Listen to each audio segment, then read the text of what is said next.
কালের বিবর্তনে ঘুরে দাঁড়িয়েছে দেশের বুটিক শিল্প। এতে একদিকে যেমন হয়েছে কর্মসংস্থান, অন্যদিকে স্বাবলম্বী হয়েছেন অনেক বেকার নারী ও পুরুষ।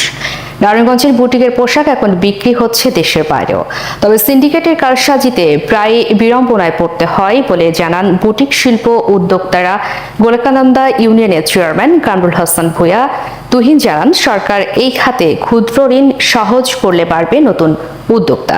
এদিকে উপজেলা নির্বাহী কর্মকর্তা আহসান মাহমুদ রাসেল জানান, উদ্যোক্তা ও কর্মসংস্থান বৃদ্ধির লক্ষ্যে কাজ করবে সরকার।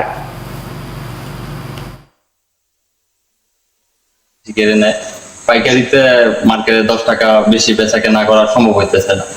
তো আমাদের সরকার, মাননীয় প্রধানমন্ত্রী যদি এদিকে একটু নজর দেন, সিন্ডিকেট না থাকে, তাহলে আমার গেড়ে কিনতে সুবিধা হয়। এই বাটিক শিল্পটার মধ্যে যদি আরো জাগরণের সৃষ্টি করা যায়, তাহলে যদি বাংলাদেশ সরকার যদি তাদেরকে আর্থিকভাবে কিছু সহযোগিতা করে, তাহলে তাদের উৎপাদন বাড়াই দিলে আমাদের শুধু বাংলাদেশ নয়, বাংলাদেশের বাইরে বহির্বিশ্বে বাটিক শিল্প ছড়ায় পড়বে।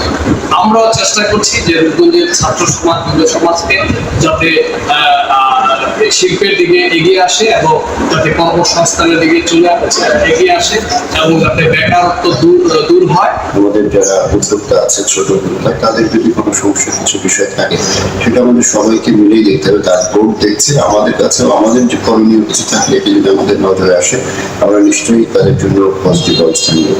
এবং তাদের যে সমস্যা করছে অন্য কেউ অন্যায়ভাবে, এরকম কোনো কিছু যদি থাকে যেটা প্রশাসনিক ব্যাপার, সেক্ষেত্রেও আমরা নিশ্চয়ই অবস্থান করছি।